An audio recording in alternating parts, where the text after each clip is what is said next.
it's stating the obvious to say that the description of the servant of the Lord in Isaiah 42 applies to Jesus, and the promise in verses 6 and 7 is made to him.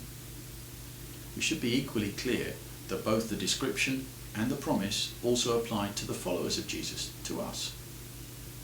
The danger is that we quite rightly think that passages like this are all about Jesus, and then quite wrongly think that they are therefore not about us. If we're in Jesus, then how can what's true of him not also be true of us? Let's focus on the end, because it's the bit we might think has least to do with us. Or at least let's focus on the second half of verse 6. I will keep you and will make you to be a covenant for the people and a light for the Gentiles. A covenant is usually a written document, which is a point of reference for people, governing their relationship with each other. You break the rules written down on that piece of paper, you will have broken that relationship. It's written down and kept so that neither party can just change the terms of the relationship or make them up as they go along. The whole point of a covenant is that there has to be consistency. The laws of the land are, taken all together, just one big, messy, complicated covenant. Now imagine the uproar if the government of the day announced that any of the rules would be subject to change from day to day with no warning. The country would grind to a halt. So however can you make a person a covenant for the people? Surely it would be an absolute disaster, because people are different, aren't they, from moment to moment.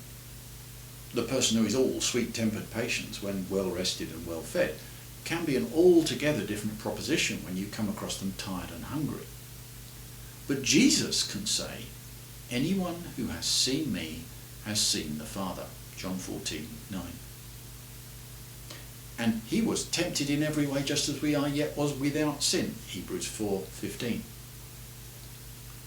So it's easy to see how Jesus is that living covenant, that agreement between God and people. How you are with him is how you are with God. But then, look at what he says to the 72 disciples when he sends them out. He who listens to you listens to me. He who rejects you rejects me. But he who rejects me rejects him who sent me. That's Luke 10:16. So it looks like disciples are part of that covenant too. Which means our lives have to carry at least some of that same consistency, because otherwise it's not fair on people, is it? A fluid, flexible covenant that is one thing today and quite another tomorrow is no use to anyone. Now, we are not going to be wholly without sin in this world, but we will know what it means to be free from slavery to sin. Remember from our studies in 1 John? Anyone who claims to be without sin makes God out to be a liar, but anyone born of God does not continue to sin. And you've got to hold those two things. And in following Jesus, we will be, just as surely as he is, those who are upheld, those who are chosen, those who are relentless in their pursuit of justice, those who never give up on the bruised reeds and the smouldering wicks, and all the rest of the prophecy in Isaiah 42. And in the Bible study this week, we dipped into just some of the ways in which Jesus fulfills these things, and then how he explicitly promises disciples of his that they will fulfill them too. To take just one example, having said anyone who has seen me has seen the Father, Jesus then refers them to the evidence of the miracles, and then he says, I tell you the truth, anyone who has faith in me will do what I have been doing. He will do even greater things than these, because I am going to the Father. No wonder Satan is so determined to try and stop God's servants from living out the reality of the description of the servant in Isaiah 42. Just think, to finish, about the temptation of Jesus in the desert in Luke 4:1-12. If you are the Son of God, he says, attacking the reality of Jesus being the chosen one.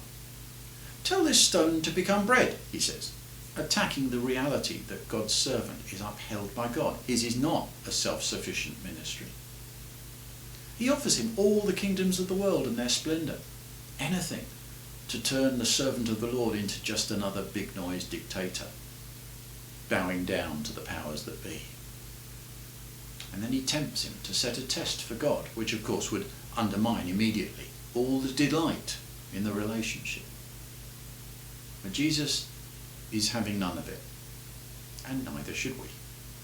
Only one God, only one sort of servant. Enough. If you have been, Happy New Year.